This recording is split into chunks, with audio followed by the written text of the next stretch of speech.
जय सिया राम भाई सभी को। तो आज हम बात करेंगे पीई रेशो यानी कि प्राइस टू अर्निंग रेशो, जिसे मूल्य आय अनुपात भी कहते हैं। किसी कंपनी के शेयर के मौजूदा बाजार मूल्य और उसके प्रति शेयर आय का अनुपात होता है। ये क्या बताता है कि निवेशक कंपनी की कमाई के हर एक रुपये के लिए कितना पैसा चुकाने के लिए तैयार है, और ये दर्शाता है कि कोई शेयर महंगा या सस्ता। यह एक महत्वपूर्ण मूल्यांकन टूल है जो मौलिक विश्लेषण में इस्तेमाल होता है, जहां उच्च पीई ग्रोथ की उम्मीद या ज़्यादा मूल्यांकन दिखाता है ओवर वैल्यूएशन यानी, और कम पीई कम मूल्यांकन या धीमी ग्रोथ को दर्शाता है। तो अब इसका फॉर्मूला कहता है, इसका फॉर्मूला होता है पीई रेशो का फॉर्मूला होता है बाजार शेयर का बाजार मूल्य यानी कि मार्केट प्राइस पर शेयर अपॉन प्रति शेयर आय अर्निंग पर शेयर ईपीएस जिसे कहते हैं। उदाहरण, अगर किसी शेयर का भाव 800 रुपये और उसकी ईपीएस 20 रुपये है तो पीई रेशो 40 होगा, यानी कि 800 डिवाइड बाई 20 होगा। इसका मतलब है निवेशक उस शेयर की कमाई के 1 रुपये के लिए 40 रुपये देने के लिए तैयार है। तो ये आपका प्राइस टू अर्निंग रेशो हो गया। मूल्यांकन यह समझाने में मदद करता है कि कोई स्टॉक अपनी कमाई के हिसाब से महंगा है या सस्ता। विकास की उम्मीद, उच्च पीई अक्सर भविष्य में कंपनी की तेज वृद्धि की उम्मीद को दर्शाता है, जबकि कम पीई धीमी वृद्धि या स्टॉक के सस्ते होने का संकेत देता है। तो अब हमें जो स्टॉक अब कंपेयर मैं बताता हूँ आपको। कुछ लोग कंपेयर करते हैं HCL का किससे, ब्रिटानिया से। भाई उनका कंपेयर नहीं हो सकता। एक आपने कहावत सुनी होगी, एक डायलॉग है फिल्म का कि दोस्ती और दुश्मनी बराबर वालों में होती है। तो वो ही यहाँ का वो है कि जिस सेक्टर की कंपनी है तो उसी सेक्टर की कंपनी से उसका कंपैरिजन पॉसिबल है, वरना पॉसिबल नहीं है। जैसे कि आपका FMCG सेक्टर की कंपनी है आपकी पतंजलि फूड है, ठीक है। पतंजलि फूड का ब्रिटानिया से कंपैरिजन हो सकता है क्योंकि कुछ प्रोडक्ट उनके मैच होते हैं। FMCG सेक्टर की दोनों कंपनियां हैं। और मैं बताता हूँ कि आपको जो पीई रेशो होता है ना आपका, उसका कंपैरिजन हमेशा आप इंडस्ट्री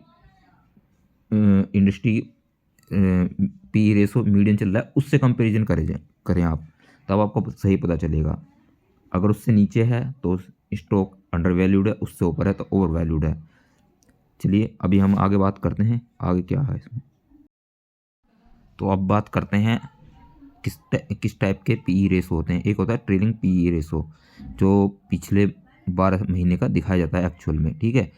फिर होता है forward PE ratio, forecasted earning for the next 12 month. आप भविष्य की कमाई बताते हैं कंपनी की कि आगे क्या हो सकता है। एक होता है शिलर पीई रेशो जिसे कहते हैं केप, तो ये 10 year average inflation adjusted earning ratio होता है, ठीक है। लॉन्ग टर्म मार्केट वैल्यूएशन के लिए यूज़ करा जाता है। वेरी हाई है तो market expect strong growth could also signal over valuation और ऑप्टिमिज्म बायस। तो हो सकता है जो जिसका पी रेशो हाई चल रहा है उसमें मार्केट ग्रोथ तकड़ी हो सकती है, और ये भी बताता है कि ओवर वैल्यू हो चुका है वो स्टॉक, ठीक है। Average around market average stock is fairly price relative to earning.